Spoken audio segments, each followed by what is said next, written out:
Sir, may I come in? Let's get in.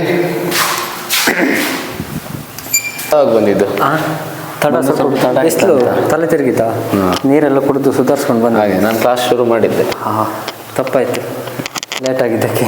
ಮಂಡಿ ಹಾಕಿ ಕೊಡ್ತೀರಾ? ಮಂಡಿ ಸ್ವಲ್ಪ ನಾವು ಮರ ಹತ್ತಿ. ಹೌದಾ? ಓಕೆ. ಹಾಯ್ ಹಲೋ, ಎಲ್ಲರೂ ಹೇಗಿದ್ದೀರಾ? ಎಲ್ಲರೂ ಕೂಡ ಚೆನ್ನಾಗಿದ್ದೀರಾ ಅಂತ ಭಾವಿಸ್ತೀವಿ. ಹೌದು, ಎಲ್ಲರೂ ಚೆನ್ನಾಗಿರಲಿ.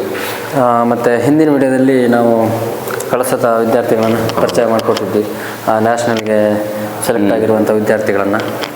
ಈ ವಿಡಿಯೋದಲ್ಲಿ ಸಂತು ಯಾರನ್ನು ಪರಿಚಯ ಮಾಡಿದ್ರು?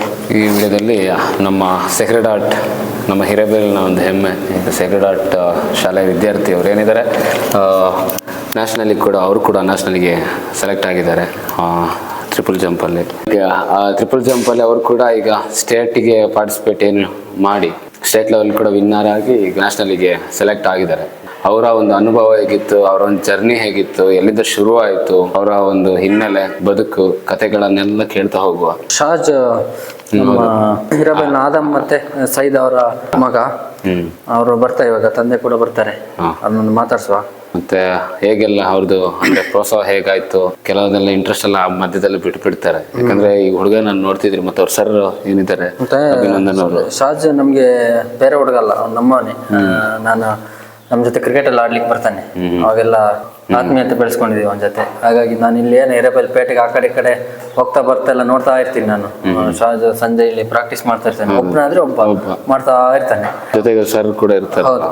ಸೊ ಅವ್ರು ಹೇಗಿತ್ತು ಜರ್ನಿ ಅಂತೆಲ್ಲ ಕೇಳೋ. ಇಲ್ಲಿಂದ ಹಳ್ಳಿಯಿಂದ ಸಿಟಿ ತನಕ ಹೋಗಿದ್ದು ಹೇಗಿದೆ ಜರ್ನಿ? ಪ್ರಾಕ್ಟೀಸ್ ನೋಡಿ, ಪ್ರಾಕ್ಟೀಸ್ ಅನ್ನುವಂಥದ್ದು ವಿದ್ಯಾರ್ಥಿಗಳನ್ನ ಎಲ್ಲಿ ಬೇಕಾದ್ರೆ ಕರ್ಕೊಂಡು ಹೋಗ್ಬೋದು. ಪ್ರಾಕ್ಟೀಸ್ ಇಲ್ಲದೆ ಮ್ಯಾಚ್ ಆಗ್ತಿದೆ ನಮ್ಮ ಹಿರೇಬೇಲಿ ಗ್ರೌಂಡ್ ಅಲ್ಲಿ ಕ್ರಿಕೆಟ್.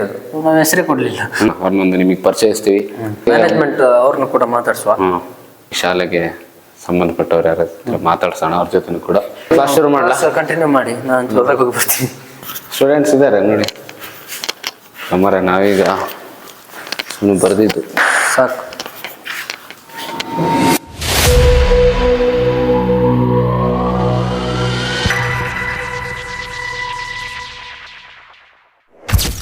ಈಗ ಹೆಸರು ಹೇಳಿದೆ ಶಾಜ್ ಅಂತೇಳಿ, ಅವರಿಂದನೇ ಅವರ ಪರಿಚಯವನ್ನು ಮಾಡಿಕೊಳ್ಳುವ. ನನ್ನ ಹೆಸರು ಮೊಹಮ್ಮದ್ ಶಾಜ್, ನಾನು 10th ಸ್ಟ್ಯಾಂಡರ್ಡ್ ಕಲಿತಿದ್ದೀನಿ. ನನ್ನ ತಂದೆ ಹೆಸರು ಆದಮ್ ಅಂತ, ನನ್ನ ತಾಯಿ ಹೆಸರು ಸೈದ ಅಂತ.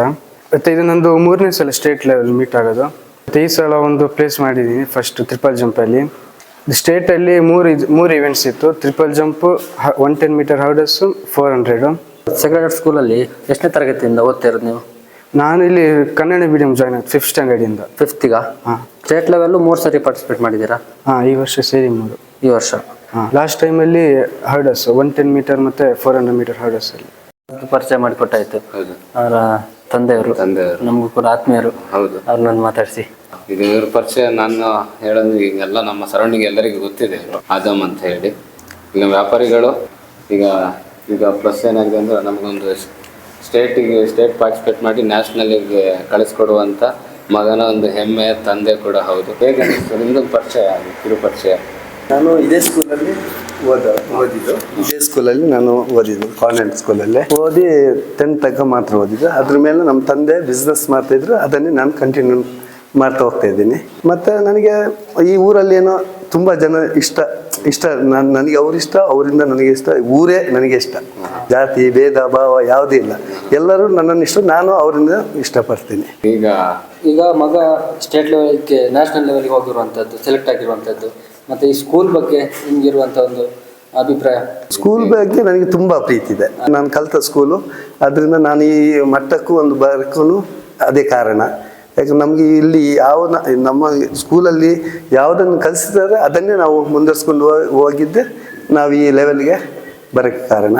ದೇವರದೊಂದು ಈಗ ನನ್ನ ಮಗ ಆದ್ರೂ ದೇವರ ಆಶೀರ್ವಾದ ಬೇಕು, ಮೊದಲಿನಾಗಿ ದೇವರದೊಂದು ಆಶೀರ್ವಾದ ಬೇಕು, ಹಾಗೆ ತಂದೆ ತಾಯಿ ಆಶೀರ್ವಾದ ಬೇಕು, ಊರವರ ಆಶೀರ್ವಾದನೂ ಬೇಕು. ಈ ಮಟ್ಟಕ್ಕೆ ಬರಬೇಕಂತ ಹೇಳಿದ್ರೆ ಎಲ್ಲರ ಆಶೀರ್ವಾದ ಬೇಕು.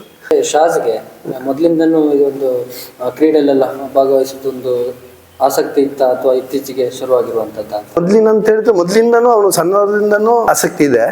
ಸ್ಟಾರ್ಟಿಂಗಲ್ಲಿ ಇಲ್ಲಿ ರೀನಾ ಟೀಚರ್ ಇದ್ದಾರಲ್ಲ, ಅವರು ಸ್ಟಾರ್ಟಿಂಗಲ್ಲಿ ಅವನನ್ನು ಕರ್ಕೊಂಡು ಹೋಗಿದ್ದು. 7th ಅಲ್ಲಿ ಟೀಚರ್ ಇವನನ್ನು ಕರ್ಕೊಂಡು ಹೋಗಿ ಗುರುತಿಸ್ಕೊಂಡಿದ್ದು ಸ್ಟಾರ್ಟಿಂಗಲ್ಲಿ ಅವನು. ಅದ್ರ ಮೇಲೆ ನೆಕ್ಸ್ಟ್ಗೆ ನಮ್ಮ ಸರ್ ಬಂದರು. ಪಿ ಟಿ ಸರ್ ಬಂದರು, ಅವರಿಂದ ಸ್ಕೂಲಿಂದನೂ ತುಂಬ ನಮಗೆ ಒಳ್ಳೆ. ಅದೇ ಅಲ್ಲಿ ಮೆಡಲ್ ಏನು ಸ್ಟೇಟ್ ಮೆಡಲ್ ಆಯ್ತಲ್ಲ, ಪ್ಲೇಸ್ಮೆಂಟ್ ಆಯ್ತಲ್ಲ, ಆ ಪ್ಲೇಸಲ್ಲಿ ನೀವು ಕೂಡ ಇದ್ರಲ್ಲ, ನಿಮಗೆ ಆ ಮೂಮೆಂಟ್ ಹೇಗೆ ಅನಿಸ್ತು ಅಂತ? ಜೊತೆಗೆ ನೀವು ಹೋಗಿದ್ರಲ್ಲ, ಅದು ಹೇಗೆ ಅನಿಸ್ತು ಅಲ್ಲಿ? ನಿಮ್ದು ಒಂದು ಅನುಭವ ಎಷ್ಟು ಖುಷಿ ಅಂತ ಆಬ್ವಿಯಸ್ಲಿ ಆಗ್ತದೆ, ಬಟ್ ಹೇಗಿತ್ತು ನಿಮ್ಮ ಅನುಭವ ಅಂತ? ಅಂದರೆ ನಮಗೆ ಲಾಸ್ಟ್ ತನಕನೂ ಸ್ವಲ್ಪ ಇದಿತ್ತು, ಅಂದರೆ ಚಾಂಪಿಯನ್ ಡಿಸ್ಟಿಕ್ ಲೆವೆಲ್ ಚಾಂಪಿಯನ್ ಆಗಿದ್ದ, ಆದರೂ ಒಂದು ಗ್ಯಾರಂಟಿ ಅಂತ ಇತ್ತು. ಆದ್ರೂ ಅಲ್ಲಿದ್ದು ಮಕ್ಕಳನ್ನೆಲ್ಲ ನೋಡುವಾಗ, ಪರ್ಸನಾಲಿಟಿ ನೋಡುವಾಗ, ಅವು ಅಲ್ಲಿದೆಲ್ಲ ನೋಡುವಾಗ ಒಂದು ಸ್ವಲ್ಪ ಏನೋ ಇದಿತ್ತು. ಆದ್ರೂ ಲಾಸ್ಟ್ ಟೈಮ್ ಆಗುವಾಗ ತುಂಬ ಒಂದು ಖುಷಿ ಆಯಿತು. ಯಾಕೆ ಅಂತ ಹೇಳಿದರೆ ಒಂದು ಸ್ಟೇಟ್ ಲೆವೆಲ್ಗೆ ಹೋಗಿ ಒಂದು ವಿನ್ ಆಗೋದು ಅಂತ ಹೇಳಿದ್ರೆ ಅದು ಸಣ್ಣ ವಿಚಾರ ಅಲ್ಲ. ಇಲ್ಲಿಗಿಂತ ಅಲ್ಲಿ ನೋಡಿದ್ರೇ ಗೊತ್ತಾಗೋದು. ಮತ್ತೆ ನಾವು ಮಾಮೂಲಿ ಕೇಳುವಂಥದ್ದು, ಶಾಜ್ ಇದರಲ್ಲಿ ಸ್ಪೋರ್ಟ್ಸಲ್ಲಿ ಮಾತ್ರ ಅಥವಾ ಓದಲಿಕ್ಕೆ ಹೇಗೆ ಅಂತ? ಓದ್ರದಲ್ಲಿ ಪರವಾಗಿಲ್ಲ, ತೊಂದರೆ ಇಲ್ಲ. ಆದರೂ ಅದಕ್ಕಿಂತಲೂ ಜಾಸ್ತಿ ಇಂಟ್ರೆಸ್ಟು ಸ್ಪೋರ್ಟ್ಸಲ್ಲಿ. ಈಗ ಸ್ಪೋರ್ಟ್ಸ್ ಮುಗಿದ ತಕ್ಷಣ ಮತ್ತೆ ಅದಕ್ಕೆ ಬರ್ತಾರೆ. ನಮ್ಮ ಇವ್ರನ್ನ ಮಾತಾಡ್ಸೋ ಸ್ವಲ್ಪ ಶಾಜ್ ಅವ್ರನ್ನ, ನಿಮ್ಮ ಪ್ರಿಪರೇಷನ್ ಎಲ್ಲ ಹೇಗಾಯ್ತು ಅಂತ? ಅಂದ್ರೆ ಹೇಗೆ ಪ್ರಿಪೇರ್ ಆಗ್ತಿದ್ರಿ? ಪ್ಲೇಸ್ಮೆಂಟ್ ಮಾಡುವಂತಕ್ಕೆ ಸುಲಭದ ಮಾತಲ್ಲ. ಪ್ರಾಕ್ಟೀಸ್ ಸರ್ ಬಂದಮೇಲೆ ಒಂದು ಇದಾಯಿತು. ಅವ್ರು ಎಷ್ಟು ಪ್ರಾಕ್ಟೀಸ್ ಕೊಟ್ಟಿದೆ ಅಂದರೆ ಅವ್ರು ಬೆಳಗ್ಗೆ 7 ಗಂಟೆ, ಒಂದೊಂದ್ಸರಿ 7 ಗಂಟೆಗೆಲ್ಲ ಬಂದು ಪ್ರಾಕ್ಟೀಸ್ ಮಾಡಿಸ್ತಾರೆ. ತುಂಬ ಇದು ಮಾಡಿದ್ದಾರೆ, ಒಳ್ಳೆ ಐಡಿಯಾದಿಂದ ಇದು ವರ್ಕೌಟ್ ಎಲ್ಲ ಮಾಡಿಸ್ತಿದ್ದಾರೆ. ಈವ್ನಿಂಗ್ ಅಷ್ಟೇ ಏನೋ ವರ್ಕೌಟ್ ಎಲ್ಲ ಚೆನ್ನಾಗಿ ಮಾಡಿಸ್ತಾರೆ. ಸರಿಂದನೇ ಒಂದು ಇದಾಗಿತ್ತು. ನ್ಯಾಷನಲ್ಗೆ ಸೆಲೆಕ್ಟ್ ಆಗಿರುವಂಥದ್ದು ಎಷ್ಟು ಖುಷಿ ಇದೆ ಅಂತ? ನನಗೆ ತುಂಬ ಖುಷಿ ಆಗ್ತಿದೆ. ಹೇಗೆ ಹುಡುಗರೆಲ್ಲ ಸ್ಕೂಲಲ್ಲಿ ಒಳ್ಳೆ ಖುಷಿ ಮಾಡಿದ್ರ? ತುಂಬ ವಿಶ್ ಮಾಡಿದ್ರು. ಮೊಬೈಲ್ ಸಪೋರ್ಟ್ ಆಗಿದೆ, ಫ್ರೆಂಡ್ಸ್ ಆಗಿರ್ಬೋದು, ತುಂಬ ಚೆನ್ನಾಗಿದೆ. ರಾಯಲ್ ತುಂಬ ಇದು ಮಾಡ್ತೀವಿ, ಮೋಟಿವೇಶನ್ ಕೊಟ್ಟು ಇದು ಮಾಡಿದೆ ಫ್ರೆಂಡು. ಸರದೊಂದು ಅನುಭವ ಕೇಳುವ. ಪ್ರತಿಭೆನ ಗುರುತಿಸುವಂಥದ್ದು ಒಂದು ಕಡೆ ಆದರೆ ಅದಕ್ಕೊಂದು ವೇದಿಕೆ ಸಿಕ್ಕಾಗ ಅದನ್ನು ಇನ್ನಷ್ಟು ಬೆಳಕಿಗೆ ಬರುವಂಥದ್ದು. ಗುರುತಿಸಿ ಒಂದು ವೇದಿಕೆ ಸಿಕ್ಕಿದೆ, ನೀವು ಅದನ್ನು ಹೇಗೆ ಅಪ್ರೋಚ್ ಮಾಡೋದನ್ನ ಪುಷ್ ಮಾಡ್ತಾ ಹೋದ್ರಿ? ಪ್ರೈಮರಿಯಲ್ಲಿ ಕಳಸದಲ್ಲಿ ಮೀಟಲ್ಲಿ ಇವನು ಇದು ಪ್ರೈಮರಿ ಮೀಟಲ್ಲಿ ನೋಡಿದ್ದೆ ನಾನು ಅವಾಗ ಈ ಸ್ಕೂಲಲ್ಲಿ ಇರಲಿಲ್ಲ, ನಾನು ಬೇರೆ ಕಡೆ ವರ್ಕ್ ಮಾಡ್ತಿದ್ದೆ. ಬಟ್ ಅವಾಗ ನೋಡಿದ್ದೆ ಹುಡುಗ ಚೆನ್ನಾಗಿದ್ದಾನೆ, ಸರಿಯಾದ ಟ್ರೈನಿಂಗು ಮತ್ತು ಸರಿಯಾದ ತರಬೇತಿನ ನೀಡಿದರೆ ಖಂಡಿತ ಒಂದು ಅಚೀವ್ಮೆಂಟ್ ಮಾಡ್ತಾನೆ ಅನ್ನೋದು ಇದಿತ್ತು. ಅದಾದ ನಂತರ ನನಗೆ ಈ ಸ್ಕೂಲಲ್ಲಿ ವರ್ಕ್ ಮಾಡ್ಲಿಕ್ಕೆ ಒಂದು ಅಪರ್ಚುನಿಟಿ ಸಿಕ್ತು. ಲೈವ್ನ ಸಿಸ್ಟರ್ ಅಂತ ಇದ್ದರು, ಕಾಲ್ ಮಾಡಿದರು, ಬನ್ನಿ ನಮ್ಮ ಸ್ಕೂಲಿಗೆ ಬನ್ನಿ, ನಮ್ಮ ಸಂಸ್ಥೆಯಲ್ಲಿ ಕೆಲಸ ಮಾಡಿ ಅಂತ. ಆ ಸಂದರ್ಭದಲ್ಲಿ ನಾನು ಬರಲ್ಲ ಅಂತ ಹೇಳಿದೆ, ನನಗೆ ಬರಲ್ಲ, ನನಗೆ ಆಗಲ್ಲ ಅಂತ. ಮತ್ತು ಆದಮಣ್ಣನೇ ಸುಮಾರು ಸರಿ ಕಾಲ್ ಮಾಡಿದರು. ಆಮೇಲೆ ಅದಾದಮೇಲೆ ಸರಿ ಆಯಿತು ಅಂತ ಒಪ್ಕೊಂಡು ಬಂದಮೇಲೆ ಇಲ್ಲಿ ಪ್ರತಿಯೊಂದು ಸ್ಟಾಫಿಂದ ಹಿಡಿದು HM ಇಂದ ಹಿಡಿದು ಆಡಳಿತ ಮಂಡಳಿಯವರು ಸಮೇತ ತುಂಬ ಸಪೋರ್ಟ್ ಮಾಡಿದ್ದಾರೆ ಎಲ್ಲರೂ. ಪ್ರತಿಯೊಂದು ನಾನು ಯಾವಾಗ ಮಕ್ಕಳಿಗೆ ಪ್ರಾಕ್ಟೀಸಿಗೆ ಹೇಳಿದಾಗ ಎಲ್ಲರೂ ಸಬ್ಜೆಕ್ಟ್ ಇದ್ದರೂ ಕ್ಲಾಸನ್ನು ಬಿಟ್ಕೊಟ್ಟಿದ್ದಾರೆ. ಪ್ರಾಕ್ಟೀಸನ್ನು ಮಾಡಿಸ್ಕೊಡಿ ಸರ್, ನೀವು ಯಾವಾಗ ಬೇಕು ಅವ್ರಿಗೆ. ಹಾಗೆ ಏನೇ ಇಕ್ವಿಪ್ಮೆಂಟ್ ಬೇಕು ಅಂತ ನಾನು HM ಹತ್ರ ಕೇಳಿದ ತಕ್ಷಣವೇ, ಇಲ್ಲ ಇಕ್ವಿಪ್ಮೆಂಟ್ ಸರಿ, ನೀವು ತರಿಸಿ ಬಿಲ್ ಕೊಡಿ, ನಾನು ಅಮೌಂಟನ್ನು ನಾನು ಪೇ ಮಾಡ್ತೇನೆ ಅಂತ ತುಂಬ ಸಪೋರ್ಟ್ ಮಾಡಿದ್ದಾರೆ. ಹಾಗೆ ನಾನು ಪೇರೆಂಟ್ಸ್ ಹತ್ರನೂ ಕೇಳಿದ್ದೀನಿ, ನಮ್ಮ ಸ್ಕೂಲಿಗೆ ಒಂದು ಪಿಟ್ ಇರಲಿಲ್ಲ ಅಂತ ಹೇಳಿದ್ರಂತೆ ಅವ್ರು ಮೊದಲಿದ್ದು ಟೀಚರು. ತಕ್ಷಣ ಅವರೇ ಪಾಪ ಅದಮ್ಮಣ್ಣನ್ನೇ ಎಲ್ಲ ಪಿಟ್ಟು ಎಲ್ಲ ರೆಡಿ ಮಾಡಿಕೊಟ್ಟಿದ್ದಾರೆ. ಮಾಡಿಕೊಟ್ಟಾಗ ಒಂದು ವ್ಯವಸ್ಥೆ ಇದ್ದಾಗ ಏನಾಗುತ್ತೆ ಅಂದರೆ ವಿದ್ಯಾರ್ಥಿಗಳನ್ನ ನಾವು ಗುರುತಿಸ್ಲಿಕ್ಕೂ ಆಗ್ತದೆ. ಇಕ್ವಿಪ್ಮೆಂಟ್ಸ್ಗಳೆಲ್ಲ ಇದ್ದರೆ, ಸೌಲಭ್ಯಗಳಿದ್ದ, ಮತ್ತು ನಮ್ಮಲ್ಲಿ ಮಳೆನೂ ಸ್ವಲ್ಪ ಜಾಸ್ತಿ ಪ್ರಾಕ್ಟೀಸ್ ಸಮಯದಲ್ಲಿ. ಬಟ್ ಒಂದು ಒಳ್ಳೆ ರೀತಿಯಲ್ಲಿ ಪ್ರಾಕ್ಟೀಸ್ ಮಾಡಿದೆ. ಅವನು 3 ವರ್ಷದಿಂದ ಹಠ ಇತ್ತು ಅವನಿಗೂ, ನನಗೂ 8 ವರ್ಷದಿಂದ ಕನಸು. ನಾನು ಸರ್ವಿಸ್ 7 ವರ್ಷದಿಂದ ಮಾಡ್ತಿದ್ದೀನಿ, ತುಂಬ 7 ವರ್ಷದಿಂದ ನಾನು ಸ್ಟೇಟಿಗೆ ಮಕ್ಕಳನ್ನ ಕರ್ಕೊಂಡು ಹೋಗ್ತಿದ್ದೀನಿ. ಎಲ್ಲ ಟೈಮಲ್ಲೂ ಫೈನಲಿಗೆ ಹೋಗ್ತೀವಿ, 4th, 5th, 6th ಆ ಪೊಸಿಷನಿಂದ ವಾಪಸ್ ಬರುವಾಗ ತುಂಬ ಇನ್ನೇನು ಮೆಡಲ್ ತಗೊಳ್ತೀವಿ ಅನ್ನೋ ಟೈಮಿಂದ ಕೈ ಜಾರಿ ಹೋಗ್ತಾಯಿತ್ತು.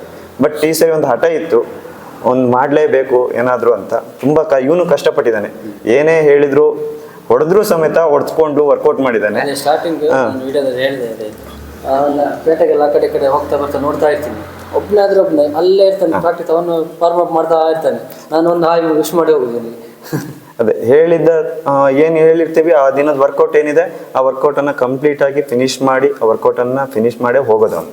ಯಾವತ್ತು ನಾವು ಆಚೆ ಹೋದ ತಕ್ಷಣ ಟೀಚರ್ ಇಲ್ದಾಗ ಕೆಲವ್ರು ನೋಡಿರ್ಬೋದು, ಡೆಡಿಕೇಟ್ ಇರೋದಿಲ್ಲ. ನಾವೇನು ವರ್ಕೌಟ್ ಹೇಳಿರ್ತೀವಿ ಆಚೆ ಹೋದ ತಕ್ಷಣ ಅವ್ರದ್ದು ಬೇರೆನೇ ಇರುತ್ತೆ ಫ್ರೀಯಾಗಿ. ಬಟ್ ಅದು ಯಾವುದಿಲ್ಲ, ನೀಟಾಗಿ ವರ್ಕೌಟ್ ಮಾಡಿಕೊಂಡು ಬ್ರಿಲಿಯಂಟು ಎಲ್ಲದ್ರಲ್ಲೂ ಮಾಡಿದ್ದಾನೆ, ಕಷ್ಟಪಟ್ಟಿದ್ದಾನೆ. ಹಾಗೆ ಸೊ ನೀವು ಕೂಡ ಆ ಮೂಮೆಂಟಲ್ಲಿ ಇದ್ದಾಗ ನಿಮ್ಗೆ ಕೂಡ ವೈಬ್ ಹೇಗಿತ್ತು ಅಂತ? ಇಲ್ಲ, ನೀವು ಕೂಡ 7 ವರ್ಷದ ಕನಸು ಅಂದಿದೆ. ಹೌದು, ಪರಿಚಯ ಮಾಡಲಿಲ್ಲ ನಾವು. ಪರಿಚಯ ಮಾಡುವ ನಮ್ಮ ಆತ್ಮೀಯರಲ್ಲಿ ಒಬ್ರು ಕೂಡ ಹೌದು, ಅಭಿನಂದನ್ ಸರ್ ಅಂತ ಹೇಳಿ. ನಾವು ಲೇಟಾಗಿ ಶುಭಾಶಯ ಹೇಳಿದ್ವು ಅಂತ ಇಲ್ಲ ಬೇಜಾರು ಮಾಡಬೇಡಿ. ಇಲ್ಲ ಹಾಗೇನಿಲ್ಲ. ನಾವು ಕೂಡ ಒಂದು ಎಂತ ಹೇಳ್ತೀವಿ, ತುಂಬ ಉತ್ಸಾಹಕಾರ ಆಗಿತ್ತು, ಹಾಗಾಗಿ ಡೈರೆಕ್ಟ್ ವಿಷಯಕ್ಕೆ ಹೋಗ್ಬಿಟ್ಟು. ಇಲ್ಲ, ನಾನು ಅಭಿನಂದ ಅಂತ ಹೇಳಿ ಇಲ್ಲೇ ನಿಯರೆಸ್ಟ್ ನಮ್ದು ಹೆಮ್ಮಕ್ಕಿ ಮನೆ ಹಡ್ಲಗದ್ದೆ. ಬಟ್ ನನಗೆ ಇಲ್ಲೇ ಊರು ಮನೆ, ಬಟ್ ಎಲ್ಲ ಸಪೋರ್ಟ್ ಇದೆ, ಊರು ಮನೆಯವ್ರದ್ದೆಲ್ಲ ಸಪೋರ್ಟ್ ಇದೆ, ಹಾಗಾಗಿ ಒಂದು ಇದಾಯಿತು. ಬಟ್ ಶಾಜ್ ಜೊತೆಯಲ್ಲೇ ಇನ್ನು ನಮ್ಮ 3 ಜನ ವಿದ್ಯಾರ್ಥಿಗಳು ರಾಜ್ಯ ಮಟ್ಟಕ್ಕೆ ಭಾಗವಹಿಸಿದ್ರು. ಅದರಲ್ಲಿ 9ನೇ ಕ್ಲಾಸ್ ವಿದ್ಯಾರ್ಥಿಗಳು ಜಾಹ್ನವಿ ಅಂತ 800 ಮತ್ತು 1500 2 ವಿಭಾಗದಲ್ಲೂ ಪಾರ್ಟಿಸಿಪೇಟ್ ಮಾಡಿದ್ಲು. ಹಾಗೆ ಪ್ರಗತಿ 400 metre hurdles, Vaishnavi 100 metre hurdles.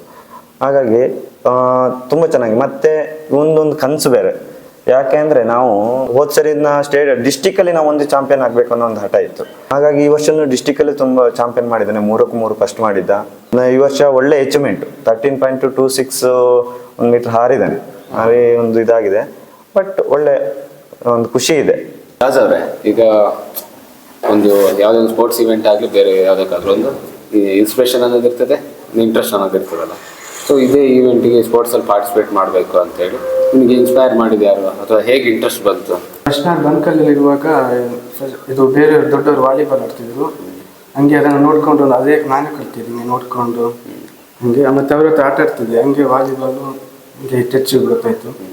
ಮತ್ತು ಅದೇ ಇದರಲ್ಲಿ ಇಲ್ಲೂ ಹಂಗೆ ದೊಡ್ಡವರು ಇಲ್ಲಿ ಗೌರ್ಮೆಂಟ್ ಸ್ಕೂಲಲ್ಲಿ ಆಗ್ತಿರ್ತಾರೆ, ಹಂಗೆ ಹೋಗ್ತಾ ಇರ್ತೀನಿ ಆಟ ಆಡೋಕ್ಕೆ. ಹಂಗೆ ನೋಡಿನೇ ಕಲ್ತಿದ್ದು, ಬೇರೆಯವ್ರನ್ನ ನೋಡಿ ಅವ್ರು ಹೆಂಗೆ ಹೊಡಿತಾರೆ ಅದೇ ಥರ ಮಾಡಿದೆ. ಮತ್ತು 7th ಇದ್ದೆ. ಪ್ರೈಮರಿಯಲ್ಲಿ ಇದು ಅಟ್ಲೆಟಿಕ್ಸಲ್ಲಿ ಅಟ್ಲೆಟಿಕ್ಸಲ್ಲಿ ನಮಗೆ ಇದು ಮಾಡಿದ್ರು. ಅವಾಗ ಒಂದು ಗೊತ್ತಾಯ್ತು ಹಿಂಗೆ ಸ್ಪೋರ್ಟ್ಸ್ ಅಟ್ಲೆಟಿಕ್ಸ್ ಇದೆ ಅಂತೇಳಿ. ಒಂದು ಈವೆಂಟ್ ಚೂಸ್ ಮಾಡಿದೆ, ಶಾರ್ಟ್ ಪುಟ್ಟು ಮತ್ತು 100 ಮೀಟರ್ ಮತ್ತು ಹೈ ಜಂಪು. ಅದೇ ಫಸ್ಟ್ ಇಯರ್ ಒಂದು. ಮತ್ತು ಇಂಥ ರೂಲ್ಸ್ ಏನೂ ಗೊತ್ತಿರಲಿಲ್ಲ, ಹೋಗಿ ಮತ್ತು ಅಲ್ಲಿ ನಾನು ಹೋಬಳಿಯಲ್ಲಿ ಚಾಂಪಿಯನ್ ಆಗಿದ್ದೆ. ತಾಲೂಕಲ್ಲಿ 2ರಲ್ಲೂ ಗೋಲ್ಡು ಮತ್ತು 1ರಲ್ಲಿ 3rd ಪ್ಲೇಸ್ ಮಾಡಿದೆ. ಮತ್ತು ಡಿಸ್ಟಿಕಲ್ಲಿ ಶಾರ್ಟ್ ಪುಟ್ಟಲ್ಲಿ 2nd ಮಾಡಿದೆ. ಮತ್ತು ಸ್ಟೇಟಲ್ಲಿ ಸ್ವಲ್ಪ ಟಫ್ ಇತ್ತು, ಆಗಿಲ್ಲ. ಮತ್ತು 8th PT ಮಿಸ್ ಇದ್ದರು, ಅವ್ರು ಪಾಪ ಹೇಳ್ಕೊಡ್ತಿದ್ರು, ಲಾಂಗ್ ಜಂಪ್ ಹೇಳ್ತಿದ್ರು, ಮತ್ತು ಪ್ರಾಕ್ಟೀಸ್ ಎಲ್ಲ ಮಾಡಿಸ್ತಿದ್ರು ಚೆನ್ನಾಗಿ. ಮತ್ತು ಅಭಿನಂದನ್ ಸರ್ ಬಂದರು, ಅವರು ತುಂಬ ನಂಗೆ ಪ್ರಾಕ್ಟೀಸ್ ಮಾಡಿದರು. ಮತ್ತು ಹೊಸ ಇದು ವರ್ಕೌಟ್ ಎಲ್ಲ ಹೇಳ್ಕೊಟ್ರು. ಮತ್ತು ತುಂಬ ನನಗೋಸ್ಕರ ತುಂಬ ಇದು ಮಾಡಿದರು, ಹೆಲ್ಪ್ ಮಾಡಿದರು. ಮತ್ತು ವರ್ಕೌಟ್ ಎಲ್ಲ ತುಂಬ ಚೆನ್ನಾಗಿ ಹೇಳ್ಕೊಟ್ಟಿದ್ರು. ನನಗೆ ತುಂಬ ಆಸೆ ಇತ್ತು ಒಂದು ಸ್ಟೇಟಲ್ಲಿ ಮೆಡಲ್ ಮಾಡಬೇಕಂತೇಳಿ, ತುಂಬ ವರ್ಷದಿಂದ ಇದ್ದಿತ್ತು. ಅದು ಈ ವರ್ಷ ನ್ಯಾಷನಲಲ್ಲೂ ಟ್ರೈ ಮಾಡ್ತೀನಿ, ಫುಲ್ ಇದು ಆಗ್ಬೇಕಂತೇಳಿ. ಮೊದಲೆಲ್ಲ ಈಗ ಸ್ಕೂಲನ್ನು ಪ್ರತಿನಿಧಿಸುವಂಥದ್ದು, ಕರ್ನಾಟಕನ ಪ್ರತಿನಿಧಿಸ್ತಾ ಇದ್ದೀರಾ ನೆಕ್ಸ್ಟ್ ನ್ಯಾಷನಲ್ ಆಡುವಾಗ. ಸೊ ಇನ್ನು ಅಲ್ಲಿ ಸಹ ಇದೇ ರೀತಿ ಮೆಡಲ್ ಕೂಡ ಬರಲಿ, ನೆಕ್ಸ್ಟ್ ಆನಂತರ ಇಂಡಿಯಾದ ಜರ್ಸಿ ಕೂಡ ನಿಮ್ಮ ಕೈ ಮೇಲೆ ಇರಲಿ ಅಂತ ಕೂಡ ನಾವು ಹೇಳ್ತಿದ್ದೆ. ಇನ್ನಷ್ಟು ಎತ್ತರಕ್ಕೆ ಹೋಗಲಿ. ಮತ್ತೆಲ್ಲ ಕೇಳಿದ್ವಿ ಮನೆಯಲ್ಲಿ ತಂದೆ ತಾಯಿ ಹೇಗೆ ಸಪೋರ್ಟ್ ಹೇಗಿದೆ? ಮನೆಯಲ್ಲಿ ಅಮ್ಮ ಒಳ್ಳೆ ಫುಡ್ ಮಾಡ್ತಾರೆ, ಪ್ರೋಟೀನ್ ಎಲ್ಲ ಮಾಡ್ಕೊಡ್ತಾರೆ. ಒಂದು ಜ್ಯೂಸ್, ಇದು ಡ್ರೈ ಫ್ರೂಟ್ಸ್ ಎಲ್ಲ ಮಿಕ್ಸ್ ಮಾಡಿ ತುಂಬ ಒಂದು ಇದು ಮಾಡ್ತಾರೆ, ಜ್ಯೂಸ್ ಮಾಡಿಕೊಡ್ತಾರೆ. ತುಂಬ ಚೆನ್ನಾಗಿ ನೋಡ್ಕೊಳ್ತಾರೆ. ತುಂಬ ಚೆನ್ನಾಗಿ. ನೀವು ಕೆಲವರು ತಂದೆ ತಾಯಿ ಎಲ್ಲ ಏನು ಮಾಡ್ತಾರೆ, ನೀನು ಸ್ಪೋರ್ಟ್ಸಿಗೆ ಬೇಡ ನೀವು ಓದೋದ್ರಲ್ಲಿ ಹಿಂದೆ ಉಳಿತೀಯ, ಆ ಥರ ಮೈಂಡ್ ಸೆಟ್ ಅವರು ಇರ್ತಾರೆ. ಎರಡರಲ್ಲೂ ಕೆಲವರಿಗೆ ಕಷ್ಟ ಆಗ್ತದೆ, ಅಂದರೆ ಕಾನ್ಸಂಟ್ರೇಟ್ ಮಾಡ್ಲಿಕ್ಕೆ ಕಷ್ಟ ಆಗ್ತದೆ. ಬಟ್ ಆ ರೀತಿ ಡೈವರ್ಟ್ ಆಗಬೇಡಿ, ಫೋಕಸ್ ಕರೆಕ್ಟ್ ಆಗಿದ್ರೆ ಡೈವರ್ಟ್ ಆಗೋದಿಲ್ಲ. ನನ್ನ ಪ್ರಕಾರ ಸ್ಪೋರ್ಟ್ಸಿಗೆ ಬಂದರು, ಎಜುಕೇಷನಿಗೆ ಬಂದ್ರು ಶಾಜ್ನ ಏನು ಸಾಧನೆ ಇದೆ, ಸಾಕಷ್ಟು ಜನ ಪ್ರೋತ್ಸಾಹ ಆಶೀರ್ವಾದ ಎಲ್ಲ ಇದೆ, ಪರಿಶ್ರಮ ಕೂಡ ಇದೆ. ನಮ್ಮ ಸೆಕ್ರೆಡ್ ಆರ್ಟ್ ಶಾಲೆಯ HM ಇದ್ದಾರೆ, ಅವ್ರ ಹತ್ರ ಕೂಡ ಮಾತಾಡ್ಸೋಣ. ನಿಮ್ಗೆ ಪರಿಚಯ ಒಂದು. ನಾನು ಸಿಸ್ಟರ್ ಜೆಬಿಟಾ, ಇಲ್ಲಿ ಈ ಶಾಲೆಯ ಮುಖ್ಯೋಪಾಧ್ಯಾಯನಿ ಆಗಿದ್ದೇನೆ. ಸ್ಟೇಟಲ್ಲಿ ಈಗ ಪ್ಲೇಸ್ಮೆಂಟ್ ಆಯಿತು, ನಿಮ್ಮ ಸ್ಕೂಲಿನ ಒಂದು ವಿದ್ಯಾರ್ಥಿ ಈ ರೀತಿ ಒಂದು ಸಾಧನೆ ಮಾಡಿರುವಂಥದ್ದು ಫಸ್ಟ್ ಟೈಮ್ ನೀವು ಕೇಳಿದಾಗ ಟೋಟಲ್ ನಮ್ಮ ತಾಲೂಕಿಗೆಲ್ಲ ಹೆಮ್ಮೆ ವಿಚಾರನೆ. ಖುಷಿ ಹೇಗಿತ್ತು ಅನುಭವ ಅಂತ? ಇದು ನಮಗೆ ತುಂಬ ಸಂತೋಷದ ವಿಷಯ. ಯಾಕಂತ ಹೇಳಿದ್ರೆ ನಾವು ಈ ರಿಸಲ್ಟ್ಗೋಸ್ಕರ ಕಾಯ್ತಾ ಇದ್ವಿ. ಒಂದಿನದ ಪ್ರಯತ್ನದಿಂದ ಆಗಿದ್ದಲ್ಲ, ನಾವು ವಲಯ ಮಟ್ಟದಲ್ಲಿ ಕೂಡ ಈ ಸಾಧನೆ, ನಮ್ಮ ಶಾಲೆ ಈ ಸ್ಪೋರ್ಟ್ಸಲ್ಲಿ ಸಾಧನೆ ಮಾಡೋದು ತುಂಬ ಖುಷಿಪಟ್ವಿ. ಈಗ ನಮ್ಮ ಪೋಷಕರಿಂದ ಸಹಕಾರ, ಅವರು ಮಕ್ಕಳು ಸಾಧನೆ ಮಾಡಿದಾಗ ಅವರಿಂದ ಬಂದಂತಹ ಈ ಪ್ರೋತ್ಸಾಹ, ಅಭಿನಂದನೆಗಳು ಇದೆಲ್ಲ ನೋಡಿದಾಗ ನಮ್ಗೆ ತುಂಬ ಖುಷಿ ಆಯಿತು. ಸೊ ಇದೇ ರೀತಿಯಾಗಿ ನಾವು ಪ್ರತಿ ಸಲ ಈ ನಮ್ಮ ಎಲ್ಲ ಮಕ್ಕಳು ವಲಯ ಮಟ್ಟದಲ್ಲಾಗಲಿ, ತಾಲೂಕು ಮಟ್ಟದಲ್ಲಾಗಲಿ ಅಥವಾ ಜಿಲ್ಲಾ ಮಟ್ಟದಲ್ಲಿ ಪಾರ್ಟಿಸಿಪೇಟ್ ಮಾಡಬೇಕಾದ್ರೆ ಇದಕ್ಕೆ ಎಲ್ಲರ ಸಹಕಾರ ಇತ್ತು. ನಾವು ಒಳ್ಳೆ ರಿಸಲ್ಟ್ಗೋಸ್ಕರ ಕಾಯ್ತಾ ಇದ್ವಿ. ಯಾಕಂತ ಹೇಳಿದ್ರೆ ಮಕ್ಕಳ ಪ್ರಯತ್ನ ಅದೇ ಥರ ಇತ್ತು. ಮಳೆಗಿದ್ರೂ ಕೂಡ ಬೆಳಿಗ್ಗೆ ಬಂದು ಪ್ರಾಕ್ಟೀಸ್ ಮಾಡೋದು, ಆ ಮಳೆಯಲ್ಲಿ ನೆನ್ಕೊಂಡಾದ್ರೂ ಆ ಕ್ಯಾಪ್ ಹಾಕೊಂಡು ಪ್ರಾಕ್ಟೀಸ್ ಮಾಡೋದು, ಸಾಯಂಕಾಲ ಆದ್ರೂ ಪ್ರಾಕ್ಟೀಸ್. ಸೊ ಇದೆಲ್ಲ ನೋಡ್ಬೇಕಾದ್ರೆ ಒಳ್ಳೆ ರಿಸಲ್ಟ್ ಬರಬೇಕು ಅಂತೇಳಿ ನಮ್ಗೊಂದು ಆಸೆ ಇತ್ತು. ರಾಜ್ಯ ಮಟ್ಟಕ್ಕೆ ಹೋದಾಗ್ಲೂ ಕೂಡ ನಾವೆಲ್ಲರೂ ಕೂಡ ಅವಾಗ ಫೋನ್ ಮಾಡಿ ಕೇಳ್ತಾ ಇದ್ವಿ, ಸರ್ ಏನಾಯ್ತು, ಇನ್ನೊಬ್ರು ಮಿಸ್ ಕೂಡ ಹೋಗಿದ್ರು, ಮಿಸ್ ಏನಾಯ್ತು, ಮಕ್ಕಳ ಇವೆಂಟ್ಸ್ ಆಯ್ತಾ ಅಂತೇಳಿ ಕೇಳ್ತಾ ಇದ್ವಿ. ಸೊ ಮಕ್ಕಳು ಪರವಾಗಿಲ್ಲ ಮಾಡ್ತಾ ಇದ್ದಾರೆ ಅಂದಾಗ ನಮ್ಗೊಂದು ಖುಷಿ. ಅದೇ ರೀತಿಯಾಗಿ ಇಲ್ಲಿರುವಂಥ ಎಲ್ಲ ವಿದ್ಯಾರ್ಥಿಗಳಾಗ್ಲಿ, ಶಿಕ್ಷಕ ವೃಂದದವರಾಗ್ಲಿ, ಪೋಷಕರು ಕೂಡ ಪ್ರಾರ್ಥನೆ ಮಾಡ್ತಾ ಇದ್ವಿ, ನಮ್ಮ ಮಕ್ಕಳು ಒಂದು ಸಾಧನೆ ಮಾಡಲಿ ಅಂತ ಹೇಳಿ. ಸೊ ಈ ರೀತಿಯಾಗಿ ಶಾಜ್ ಈ ಥರ ಫಸ್ಟ್ ಪ್ಲೇಸ್ ಮಾಡಿದನಂದಾಗ ನಮ್ಗೆ ಎಲ್ರಿಗೂ ಖುಷಿ ಆಯಿತು. ನಮ್ಮ ವಾಟ್ಸಪ್ ಗ್ರೂಪ್ ಇದೆ ಸ್ಟಾಫ್ ಇದ್ದು, ಅದ್ರಲ್ಲಿ ಫಸ್ಟ್ ಮೆಸೇಜ್ ಹಾಕಿದ ತಕ್ಷಣ ಎಲ್ಲರೂ ಕೂಡ ಕಾಯ್ತಾ ಇದ್ರು ಅನ್ಸುತ್ತೆ. ಆ ಮೆಸೇಜ್ ಬಂದ ತಕ್ಷಣ ಎಲ್ಲರೂ ಕೂಡ ಕಂಗ್ರ್ಯಾಚುಲೇಷನ್ಸ್ ಅಂತ ವಿಶ್ ಮಾಡಿದ್ರು. ಸೊ ಇದರಿಂದಲೇ ಗೊತ್ತಾಗುತ್ತೆ ನಮ್ಗೆಲ್ರಿಗೂ ಎಷ್ಟು ಖುಷಿ ಆಗಿದೆ ಅಂತ ಹೇಳಿ. ಸೆಲೆಕ್ಟ್ ಆಗಿರೋದು ಒಂದು ಕಡೆ ಆದರೆ ಇವಾಗ ಅದಕ್ಕೊಂದು ಪ್ರೈಸ್ ಮಾಡೋದು ಓಕೆ ಇದ್ದದೆ, ಬಟ್ ನಾನು ಹೇಳೋದು ಶಾಜ್ ಈಗ ಸ್ಕೂಲ್ನಲ್ಲಿ ಹೇಗೆ ಅಂತ. ಶಾಜ್ ಒಬ್ಬ ಒಳ್ಳೆ ವಿದ್ಯಾರ್ಥಿ. ಯಾಕಂದರೆ ಕೇವಲ ಅವನು ಆಟದಲ್ಲಿ ಮಾತ್ರ ಅಲ್ಲ, ಅವನು ಆಲ್ರೌಂಡರ್ ಅಂತಲೂ ಹೇಳ್ಬೋದು. ಯಾಕಂದರೆ ಒಳ್ಳೆ ಮೌಲ್ಯಗಳಿದೆ, ಟೀಚರ್ಸ್ಗಳಿಗೆ ವಿಧೇಯನಾಗಿರ್ತಾನೆ, ಹೇಳಿದ ಮಾತನ್ನು ಕೇಳ್ತಾನೆ, ಜಾಸ್ತಿ ಮಾತಾಡಲ್ಲ, ಆದರೆ ಸೌಮ್ಯ ಸ್ವಭಾವದವನು.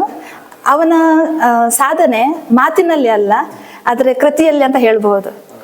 ಯಾಕಂತ ಹೇಳಿದ್ರೆ ಅವನು ಓದಿನಲ್ಲೂ ಚೆನ್ನಾಗಿ ಓದ್ತಾನೆ, ಅವನ ಪರಿಶ್ರಮ ಇದೆ. ಯಾವುದೇ ಒಂದು ಕೆಲಸ ಮಾಡಬೇಕಾದ್ರೆ ಒಂದು ಡೆಡಿಕೇಶನ್ ಇದೆ, ಕಮಿಟ್ಮೆಂಟ್ ಇದೆ. ಇಲ್ಲ ಆ ರೀತಿಯಾಗಿಲ್ಲ. ಏನೇ ಹೇಳಿದನ್ನು ಕೂಡ ಚೆನ್ನಾಗಿ ಅದನ್ನು ಎಕ್ಸೆಪ್ಟ್ ಮಾಡ್ಕೊತಾನೆ. ಸೊ ಈ ರೀತಿ ಒಳ್ಳೆ ಹುಡುಗ ಅಂತ ನಾವು ಹೇಳ್ಬೋದು. ಇದೇ ರೀತಿಯಾಗಿ ಅವನು ಪ್ರಾಕ್ಟೀಸ್ ಸಮಯದಲ್ಲೂ ಕೂಡ ನಾವು ಅಬ್ಸರ್ವ್ ಮಾಡಿರೋ ಪ್ರಕಾರ ಟೀಚರ್ಸ್ ಅಲ್ಲಿ ಇರಬೇಕು ಅಂತ ಹೇಳಿ ಅವಶ್ಯಕತೆ ಇಲ್ಲ. ಏನು ಹೇಳಿರ್ತಾರೆ ಟೀಚರ್ಸ್ಗಳು, ಏನು ಹೇಳ್ತಾರೆ ಸರ್, ಸ್ಪೆಷಲಿ ಅಭಿನಂದನ್ ಸರ್ ಅವರು ಏನು ಹೇಳ್ತಾರೆ, ಯಾವ ರೀತಿಯಾಗಿ ಮಾಡಬೇಕು, ಯಾವ ರೀತಿ ಪ್ರಾಕ್ಟೀಸ್ ಮಾಡಬೇಕು ಅಂತ ಹೇಳಿದ್ರೆ ಅದನ್ನು ಚಾಚು ತಪ್ಪದೆ ಅವನು ಪಾಲಿಸ್ತಾ ಇದ್ದ. ಅವನಿಗೆ ಈಗ ಸ್ಪೆಷಲ್ ಕ್ಲಾಸ್ ಇದ್ರೂ ಕೂಡ ನಮಗೆ ಇವನು 10th, ನಮ್ಗೆ ನೆಕ್ಸ್ಟ್ ಮಂತಿಂದ ಪ್ರಿಪರೇಟರಿ ಸ್ಟಾರ್ಟ್ ಆಗುತ್ತೆ, ಕಲಿಬೇಕು. ನಮಗೂ ಕೂಡ ಎರಡು ರೀತಿಯಲ್ಲಿ ಪ್ರೆಷರ್ ಇದೆ ಅಂತ ಹೇಳಿದ್ರೆ ಅವನು ಸ್ಪೋರ್ಟ್ಸಲ್ಲಿ ಸಾಧನೆ ಮಾಡಬೇಕು, ಅದೇ ರೀತಿಯಾಗಿ ಇಲ್ಲಿ ಫೈನಲ್ ಎಕ್ಸಾಮಲ್ಲಿ ಕೂಡ ಒಳ್ಳೆ ರಿಸಲ್ಟ್ ಅವನಿಗೆ ಸಿಗಬೇಕು ಅಂತೇಳಿ ಆಸೆ ಇದೆ. ಸೊ ಹಾಗಾಗಿ ಅವನು ಎರಡು ರೀತಿಯಲ್ಲಿ ಬ್ಯಾಲೆನ್ಸ್ ಮಾಡಬೇಕು. ಅಂಥ ಸಮಯದಲ್ಲಿ ಅವನು ಸ್ಟಡೀಸ್ ಕಡೆಗೆ ಇಂಪಾರ್ಟೆನ್ಸ್ ಕೊಡ್ತಾ ಸ್ಪೋರ್ಟ್ಸಲ್ಲೂ ಕೂಡ ಅವನು ತನ್ನ ಪ್ರಾಕ್ಟೀಸನ್ನು ಮಾಡ್ತಾ ಇದ್ದಾನೆ. ಬ್ಯಾಲೆನ್ಸ್ ಮಾಡ್ಬೋದು, ಫೋಕಸ್ಡ್ ಆಗಿ ಡೈವರ್ಟ್ ಆಗ್ತದ ಮಾಡ್ಬೋದು. ಜಾಸ್ತಿ ಅಷ್ಟೇನು ಟೈಮ್ ಸಿಗಲ್ಲ ಮನೇಲಿ ಕಲಿಯೋಕ್ಕೆ. ಅದೀಗ ಇದೊಂದು ಮಂತ್ ಅಷ್ಟೇ, ನ್ಯಾಷನಲ್ ಮೇಲೆ ಮತ್ತೆ ಇದು ಕಂಪ್ಲೀಟ್ ಓದೋದು ಇಂಟ್ರೆಸ್ಟ್. ಎಲ್ಲರೂ ಕೂಡ ಉತ್ತಮವಾಗಿ ಫಲಿತಾಂಶ ಸಿಕ್ಕಲಿ ಮುಂದಿನ ದಿನಗಳಲ್ಲಿ. ಗುರಿ ಇರಬೇಕಾದ್ರೆ ಹಿಂದೆ ಒಬ್ಬ ಗುರಿ ಇದ್ರೆ ಕರೆಕ್ಟ್ ಒಂದು ವೇ ಕರೆಕ್ಟ್ ಆಗಿ ಹೋಗ್ತದೆ ಅಂತ. ಸೊ ಅವರ ಹಿಂದೆ ಇರುವಂಥದ್ದು PT ಸರ್ ಇದ್ದಾರೆ, ಅವರ ಬಗ್ಗೆ ಒಂದು ಹೇಳೋದಾದ್ರೆ. ನಮಗೆ ಅಭಿನಂದನ್ ಸರ್ ಅವರು ನಮ್ಮ ಶಾಲೆಗೆ ಸಿಕ್ಕಿದ್ದು ಒಂದು ವರದಾನ ಅಂತ ನಾವು ಹೇಳ್ಬೋದು. ಯಾಕಂತ ಹೇಳಿದ್ರೆ ನಮ್ಮ ಮಕ್ಕಳಲ್ಲಿ ತುಂಬ ಪ್ರತಿಭೆಗಳಿದೆ. ಆ ಪ್ರತಿಭೆಗಳನ್ನು ನಾವು ಹೊರತರಕ್ಕೆ ನಾವು ಎಲ್ಲ ರೀತಿಯಲ್ಲಿ, ಕೇವಲ ಸ್ಪೋರ್ಟ್ಸ್ ಅಂತಲ್ಲ, ಬೇರೆ ಬೇರೆ ರೀತಿಯಲ್ಲಿ ಅವರಲ್ಲಿ ಇರುವಂತಹ ಪ್ರತಿಭೆಗಳನ್ನು ನಾವು ಹೊರಹೊಮ್ಮಿಸಲಿಕ್ಕೆ ನಾವು ಎಲ್ಲ ಶಿಕ್ಷಕ ವೃಂದದ ಪ್ರಯತ್ನ ಪಡ್ತಾ ಇದ್ದೀವಿ. ಸೊ ಈ ಸ್ಪೋರ್ಟ್ಸ್ ವಿಷಯದಲ್ಲಿ ಅಂತ ಹೇಳಿದ್ರೆ ನಮ್ಮ ಅಭಿನಂದನ್ ಸರ್ ಅವರು ಮಕ್ಕಳಿಗೆ ಅವರಲ್ಲಿ ಇರುವಂಥ ಪ್ರತಿಭೆಯನ್ನು ಗುರುತಿಸಿ ಅದನ್ನು ಹೊರತರಕ್ಕೆ ತುಂಬ ಪ್ರಯತ್ನ ಪಡ್ತಾ ಇದ್ದಾರೆ. ಕೇವಲ ಶಾಲಾ ಅವಧಿಯಲ್ಲಿ ಮಾತ್ರ ಅಲ್ಲ, ಬೆಳಿಗ್ಗೆ ಹೊತ್ತು, ಸಾಯಂಕಾಲದ ಹೊತ್ತು, ಬೆಳಿಗ್ಗೆ ಶಾಲೆ ಅವಧಿಗಿಂತ ಮೊದಲು, ಸಾಯಂಕಾಲ ಶಾಲೆ ಮುಗಿದ ನಂತರ ಕೂಡ ಇಲ್ಲೇ ಇದ್ದು ಅವರಿಗೆ ಪ್ರಾಕ್ಟೀಸ್ ಕೊಡ್ತಾರೆ. ಕೇವಲ ವರ್ಕಿಂಗ್ ಡೇಸಲ್ಲಿ ಮಾತ್ರ ಅಲ್ಲ, ಭಾನುವಾರ ಆಗಲಿ, ರಜೆ ದಿನ ಇರಲಿ, ಅವರು ಮಕ್ಕಳಿಗೋಸ್ಕರ ತಮ್ಮ ಸಮಯವನ್ನು ತುಂಬ ಮುಡಿಪಾಗಿಡ್ತಾ ಇದ್ದಾರೆ. ಅವರ ಈ ಶ್ರಮ ಇವತ್ತು ಪ್ರತಿಫಲ ನೀಡಿದೆ. ಸೊ ಅವರು ನಮ್ಮ ಮಕ್ಕಳಿಗೆ ನೀಡುವಂತಹ ಈ ಸೇವೆಯಿಂದಾಗಿ ಈ ಸಾಧನೆ ಸಾಧ್ಯ ಆಗಿದೆ ಅಂತೇಳಿ ನಾವು ಹೇಳ್ಬೋದು. ಸೊ ಈ ಸಮಯದಲ್ಲಿ ಅವರಿಗೆ ಕೂಡ ಕೃತಜ್ಞತೆಯನ್ನು ಹೇಳಕ್ಕೆ ಇಷ್ಟಪಡ್ತೀನಿ. ನಮ್ಮ ಕಡೆಯಿಂದ ಅಭಿನಂದನ್ ಸರ್ಗೆ ಅಭಿನಂದನೆ. ಇದಂದ್ರೆ ಈಗ ಅದೇ ಶ್ರಮ ಇಲ್ಲದೆ ಇಷ್ಟೆಲ್ಲ ಬರ್ಲಿಕ್ಕೆ ಸಾಧ್ಯನೇ ಇಲ್ಲ. ಮತ್ತೆ ಇಂತಹ ವಿದ್ಯಾರ್ಥಿಗಳು ಇನ್ನಷ್ಟು ನಿಮ್ಮ ಬತ್ತಳಿಕೆಯಿಂದ ಬರಲಿ ಅಂತ ನಾವು ಹೇಳ್ತೇವೆ. ಯಾಕಂದ್ರೆ ನಿಮ್ಮ ಗರಡಿಯಲ್ಲಿ ಪಳಗಲಿ, ಸಾಕಷ್ಟು ಇನ್ನು ನ್ಯಾಷನಲ್ ಲೆವೆಲ್, ಇಂಟರ್ನ್ಯಾಷನಲ್ ಲೆವೆಲ್ ಕೂಡ ಹೋಗ್ಲಿ ಅನ್ನೋದು ನಮ್ಮ ಆಶಯ ಕೂಡ. ನಮ್ಮ ಊರಿಗೆ ಒಂದು ಕಡೆ ಹೆಮ್ಮೆ. ಮತ್ತೆ ಇನ್ನೊಮ್ಮೆ ಅಭಿನಂದನೆಗಳನ್ನು ಹೇಳ್ತಿದ್ದೇನೆ. ಇನ್ನು ಸಾಕಷ್ಟು ಇಂಡಿಯಾ ಜರ್ಸಿ ಕೂಡ ಬರಬೇಕು, ಹಾಗಾಗ್ಲಿ. ಸ್ವಲ್ಪ ದೂರ ಮಾತಾಡಬೇಕು. ಹೌದು, ಒಳ್ಳೆ ಪ್ರೋಟೀನ್ ಫುಡ್ ಕೊಡ್ತಾರೆ ಮನೇಲಿ ಅಂತ ಹೇಳ್ತಾರೆ. ಮಾತು ಸ್ವಲ್ಪ ಗಟ್ಟೆ ಗಾಡಿ. ಸೊ ಅದಕ್ಕೆ ಮಕ್ಕಳಿಗೆ ಕೇವಲ ಪ್ರಾಕ್ಟೀಸ್ ಹೇಗೆ ಮಾಡ್ಬೇಕಂತ ಸರ್ ಹೇಳ್ಕೊಡ್ತಾ ಇಲ್ಲ, ಅದ್ರ ಜೊತೆ ಯಾವ ಥರದ್ದು ಫುಡ್ಡನ್ನು ತಗೋಬೇಕು ಅಂತೇಳಿ ಕೂಡ ಅವರು ಹೇಳ್ಕೊಡ್ತಾ ಇದ್ದಾರೆ. ಸೊ ಇವ್ರಿಗೆ ದೈಹಿಕವಾಗಿ ಮಾನಸಿಕವಾಗಿ ಕೂಡ ಅವರನ್ನು ರೆಡಿ ಮಾಡ್ತಾ ಇದ್ದಾರೆ. ಅದೇ ರೀತಿಯಾಗಿ ನಾವು ಪೋಷಕರು ಕೂಡ ನಮ್ಗೆ ಗಮನಿಸಿದ್ರೆ ತುಂಬಾ ಸಪೋರ್ಟ್ ಮಾಡ್ತಾ ಇದ್ದಾರೆ, ಎನ್ಕರೇಜ್ ಮಾಡ್ತಾ ಇದ್ದಾರೆ. ಈ ಶಾಲೆಯ ಅಭಿವೃದ್ಧಿಗೋಸ್ಕರ ತುಂಬಾ ರೀತಿಯಲ್ಲಿ ಸಹಾಯ ಮಾಡ್ತಾ ಇದ್ದಾರೆ. ಈ ಸ್ಪೋರ್ಟ್ಸ್ಗಾಗ್ಲಿ ಕೂಡ ಅಥವಾ ವಿದ್ಯಾರ್ಥಿಗಳಲ್ಲಿ ಕಲಿಕೆಯ ಗುಣಮಟ್ಟವನ್ನು ಹೆಚ್ಚಿಸೋದಕ್ಕೋಸ್ಕರ ಪೋಷಕರು ತುಂಬಾ ಸಹಾಯ ಮಾಡ್ತಾ ಇದ್ದಾರೆ. ಇದೇ ರೀತಿ ನಿಮ್ಮ ಶಾಲೆಯ ವಿದ್ಯಾ ಸೇವೆ ಕೂಡ ಹೀಗೆ ನಡೀಲಿ. ಹಾಗೆ ಸರ್ ನಿಮ್ಮ ಕೂಡ ಏನು ಮಕ್ಕಳಿಗೆ ಏನು ಪ್ರಾಕ್ಟೀಸ್ ಮಾಡುವಂಥದ್ದಾಗಲಿ ಕ್ರೀಡಾ ವಿಷಯದಲ್ಲಿ ಇನ್ನಷ್ಟು ನಿಮ್ಮ ಐಡಿಯಾಸ್ ಎಲ್ಲ ಅವರಿಗೆ ಇನ್ನಷ್ಟು ಜಾಸ್ತಿ ಆಗಲಿ. ಇಲ್ಲಿಗೆ ಇದನ್ನು ಹೆಂಗೆ ಮಾಡುವ. ಓಕೆ, ಇಲ್ಲಿಗೆ ವಿಡಿಯೋ ಎಂಡ್ ಮಾಡ್ತೇವೆ. ಅಲ್ಲ, ವೀರ ಮೆಮರೀಸ್ ಅವರು ನಮ್ಮ ಪ್ರತಿಭೆಯನ್ನು ಗುರುತಿಸಿ ಅವ್ರ ಚಾನಲ್ನಲ್ಲಿ ನಮ್ಮ ಪ್ರತಿಭೆಯನ್ನು ಒಂದ್ಸರಿ ಇದು ಮಾಡೋಣ, ಇನ್ಸ್ಟಿಟ್ಯೂಟ್ ಮಾಡೋಣ, ಎಲ್ಲರಿಗೂ ತಿಳಿಯುವಾಗೆ ಅಂತ ಹೇಳಿ ಅವ್ರು ಮಾಡಿದ್ದಾರೆ. ಅವರ ಸಬ್ಸ್ಕ್ರೈಬರ್ಗೆಲ್ಲ ನಾವು ಪರಿಚಯ ಆಗ್ತಾನೆ ಶಾಜು. ಹಾಗಾಗಿ ಇಡೀ ಕರ್ನಾಟಕ, ಇಡೀ ಇಂಡಿಯಾನೇ ನೋಡಲಿ, ಹಾಗೆ ಇನ್ನೂ ಸಬ್ಸ್ಕ್ರೈಬರ್ ನಿಮ್ಗೆ ಆಗಲಿ, ನಿಮ್ಮ ಚಾನಲ್ ಇನ್ನೂ ಮುಂದೆ ಬೆಳೀಲಿ ಅಂತ ನಾವು ಆಶಿಸ್ತೀವಿ. Thank you. ನಿಮ್ಮ ಆಶೆ ಹೀಗೆ ಇರಲಿ. ಆಶೆ ಜೊತೆಗೆ ಸಬ್ಸ್ಕ್ರೈಬ್ ಕೂಡ ಮಾಡಿ ಮತ್ತೆ ನೋಡಿ ಇಂಥ ಪ್ರತಿಭೆಗಳ ವಿಡಿಯೋನ ಶೇರ್ ಮಾಡಿ ಆದಷ್ಟು ಅಲ್ವಾ. ಓಕೆ, ಇದು ಕೊನೆಯದಾಗಿ ನಾವು ಈಗ ವಿಡಿಯೋ ಎಂಡ್ ಮಾಡ್ತಿದ್ದೇವೆ. ಇಂಥ ಪ್ರತಿಭೆಗಳೇನಾದರೂ ಗುರುತಿಸಿ ಅಂದರೆ ಪ್ರತಿಭೆಯನ್ನು ಗುರುತಿಸಿ ಮತ್ತು ಹಾಗೆ ಅವರಿಗೆ ಒಂದು ಕೆಲವೊಂದು ಗುರುಗಳು ಸಿಕ್ಕಿರೋದಿಲ್ಲ, ಅದಷ್ಟು ಇದ್ದರೆ ಅಂಥವ್ರಿಗೆ ಕೂಡ ಒಂದು ಸಜೆಷನ್ ಎಲ್ಲ ಮಾಡ್ತಾ ಇರಿ. ಈಗ ವಿಡಿಯೋನ ಎಂಡ್ ಮಾಡೋ ಟೈಮ್.